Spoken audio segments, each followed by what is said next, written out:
The United Nations has failed to include Israel in a list of children's rights violators, despite the death of hundreds of Palestinian children in Tel Aviv's last war on the Gaza Strip. The UN blacklist, or the list of shame, includes 51 groups, including Boko Haram and the ISIL terrorists, as well as armed forces from Syria, Yemen, the Democratic Republic of Congo, and South Sudan. The list was released only 2 months after a UN inquiry found that the Israeli military was responsible for several attacks on UN schools in Gaza that were used as shelters during Israel's 2014 war.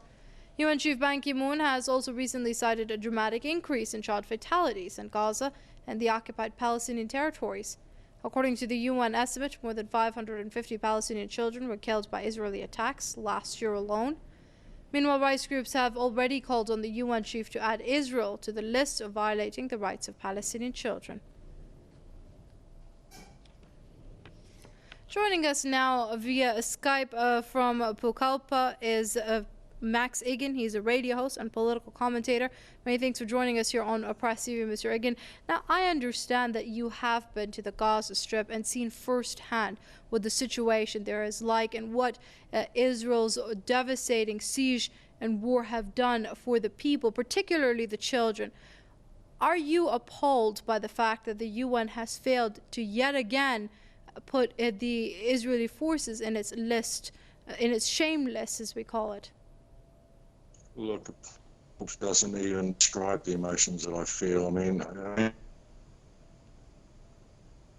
it is, people have to really understand what's going on in Gaza. It's not a bed of terrorists the way it's presented. It's a world of... I went there in 2012 and I snuck into the country and I just walked around the place and checked it out because I wanted to have a look for myself.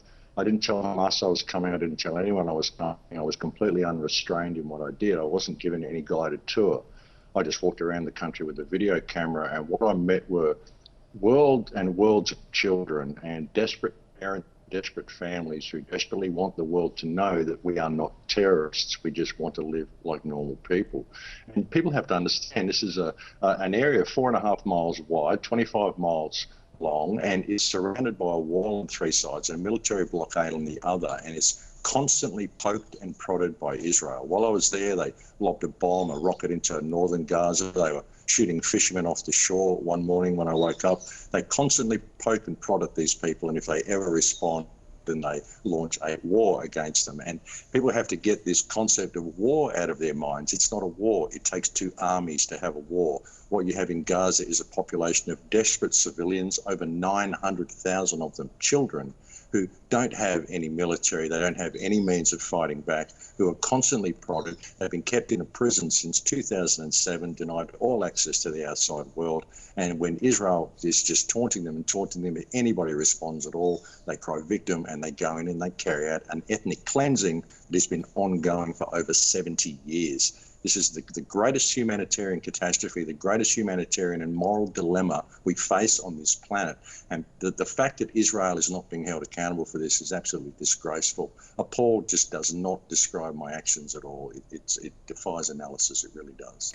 Right, Mr. Igan, where does this leave the credibility of an institution like the UN, which was supposed to uphold international law and as well as human rights?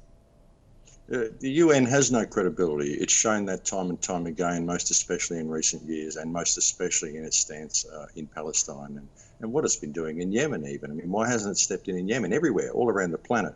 It only addresses the problems that it wants to address, and it does it theatrically. It doesn't ever provide any real solutions. And the United Nations is not a United Nations at all. It is a united dictatorship. It is a unification of a large number of nations under the dictate of a few very powerful nations who have the power of veto, who call all the shots. It's not a United Nations at all, and it's in flagrant abuse of everything that it stands for, as far as I can see. It's a toothless tiger, and it's seen with its stance of what it's doing here in Israel and Gaza. It's basically saying that it's supporting child abuse while pretending to be against child abuse in other places. It's just supporting it. It's not doing anything about this. And this is not a war. This is not a terrorist bed. This is a group of desperate people who need the world to stop what's going on. We really do. And the United Nations isn't going to do it. It could work, but it certainly doesn't work in its current form. All right, let's leave it there for now. That's Max Igan. He's a radio host and political commentator joining us via Skype from Pucallpa. Many thanks indeed, Mr. Igan, for your comments here on Press TV.